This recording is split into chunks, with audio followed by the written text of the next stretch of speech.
This is what I'm going to do. Already used to this. This is the next slide. Look at this. Look at this office. The person that's supposed to sit down on this chair in this office, what is expected of him? It's supposed to be a planner, isn't it? It's supposed to be a leader. You can't give this type of office to a messenger, will you? No. Or a cleaner in the office. Why is this so? Because the man needs to sit down. The leader, the person who plans, the brain box of the business or the enterprise or the institution must sit down. You can't be a man about the street and you think you can do a good planning. Always on the stroke. When they're playing draft, you are there. When they're playing Ludo, you are there. When they're discussing sports, you are there. You will not end up sitting down on this type of shape. Because it takes a man who is ready to sit down, to put his mind to use, to engage the mind, to have this type of office, to sit down. So the next slide. Now, food for thought. If you fail to plan, you know this. What have you done?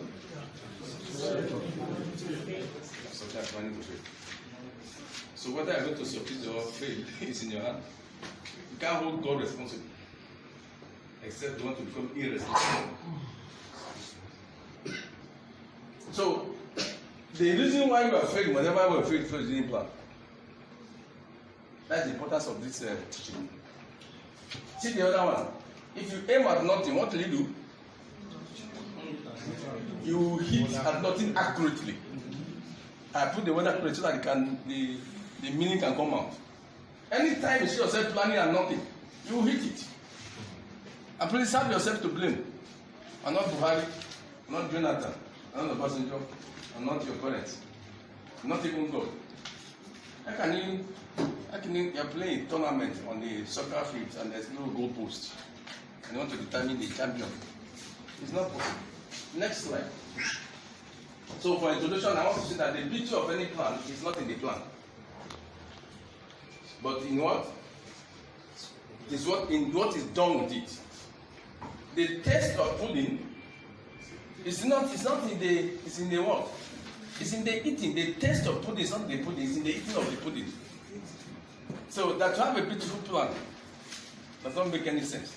It's what you do with that plan that brings out the beauty of it. So plan as a component of anything is actually a conveyor for translating an idea to reality. Yesterday we talked about translating an idea to reality.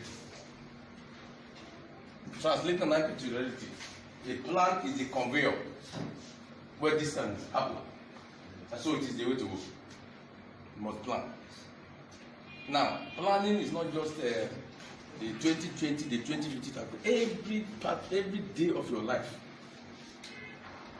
Don't wake up without a documented activity of what you intend to achieve that day. Any day you didn't do it, that day has failed.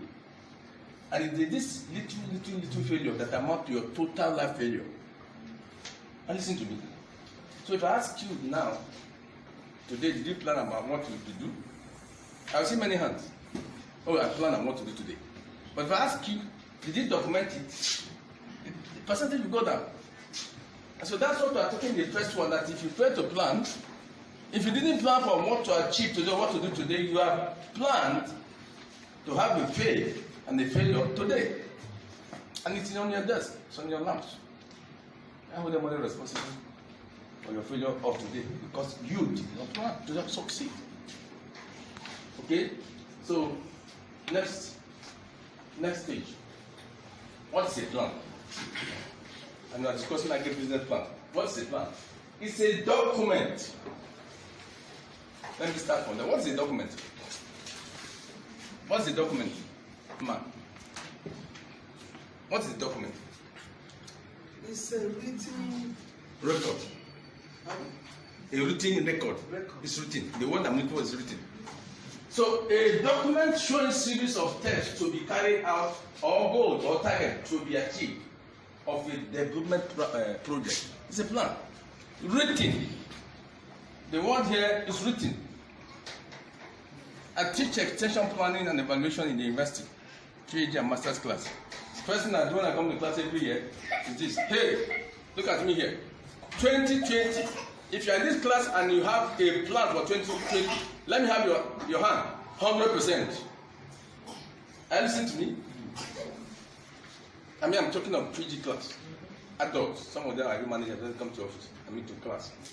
If you are here and you have a plan for 2020, let me see, 100%, you see, 100% plan. Then I push the question forward. Nicely. If you have your plan routine, let me see your hand. 0%. That is the irony of what people are doing to themselves. This day you plan and it's not written, you not put pen to paper. I'm just talking about wishful thinking. You're doing a wishful thinking. So, let me ask. Yes. Sometimes the plan maybe you can decide to write the plan, but it depends on the individual. Or depending on that person. You can write it, but at the end it won't flow. Huh? Sometimes the plan may be written, like what you said. Sometimes it will not be fulfilled. Okay, no, we'll get to that. That's why I said the beautiful thing about plan is the implementation. So that's why it's a different thing. After that is common to black people. Plan, no implementation. That's what you say. But what emphasis I'm trying to lay is that if you do a plan that's not written, you have no plan. Why is it so?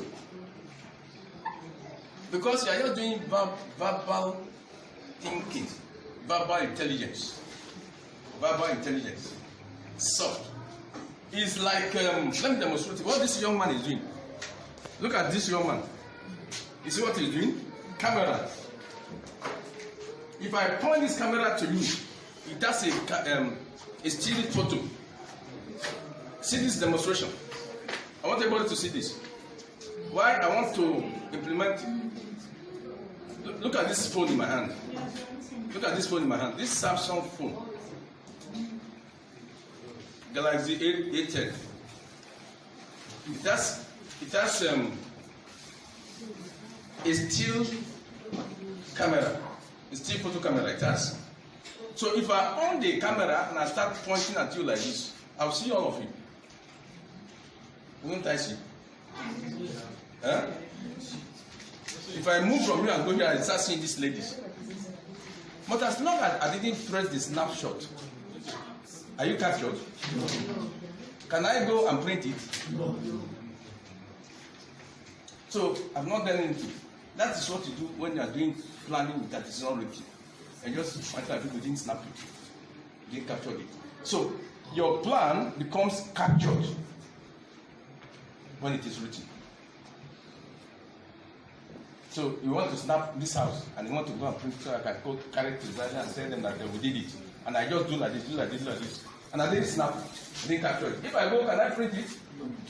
You didn't do any job. So please make sure that your plans are written. And I'm saying that this trait should be a daily thing, day-to-day thing. I don't wake up without planning. What do I in fact, all great men do it. All.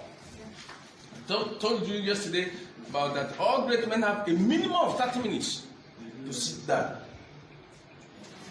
meditate, look at today, fast forward, fast track, and then they document. Not just sitting down to think, they capture it. Because I told you yesterday that about 60,000 ideas flow through your heart every day. So any problem they want to solve, they just focus on it, begin to look at it in their mind. Browse, brood, incubate, they capture. The capturing is everything in that. So if you don't have the habit of writing it down, you don't have the habit. You see, even God writes it down. The Holy Books are written, isn't it? And print. And documented. So why you human being made of God will not be writing things? What about those that can't put it into writing? You know, I'm telling you now what about those that cannot see. The illiterate that cannot. I told you yesterday that there was a man born without hand, that is, and his name is on the Guinness Book of this life to married. I only taught him because they know that born that this one, that the two of them, two hands not there. From the harmless, no pasture. And it says on the Guinness Book of Records. So if you cannot write it, ask somebody to write it for you. Have you gotten the point? Hello? Alright. Agriculture is an industry. You must have the knowledge, general knowledge of what the industry is all about. Then, you must develop an idea that is not only feasible, but doable. It's not all ideas that can implement them. But some of them cannot be implemented today, tomorrow can be implemented. One, the 5 American, what's the name? The people that initiated the idea of flying aeroplane. The Wright brothers. When they brought the issue about who can fly, human being can fly, in their time, you know, it was like a joke. Somebody did dreaming. But today it's not real. It's real. That is how human beings have to work. Whatever they can conceive, can. So please, the idea should be feasible, should be doable. And then identify the business opportunity. We talk about opportunity. Opportunity means what? Existence of possibilities. Existence of the possibilities called opportunity. So in our, I told you about this young man. That read medicine. He went to Abuja and started looking for business opportunities. And he found a niche of big men who wanted not to look to the open market and buy meat, but packaged ones. So he discovered an opportunity and became a big man in Abuja. Locate market niche for a product. That is the same thing I'm talking about. Then the technical knowledge you need to know about along the value chain of agriculture is important. I do poultry. And I've told you since I came that I do poultry. Because I read it, I have knowledge. You do business in the area you have knowledge. It's an advantage of doing business in the area you have knowledge. So you, as extension, that this my brother here, all the things you teach the farmers in the community, it's in your head. You should not be teaching people to do something and you are not doing it. You don't have to wait until the time.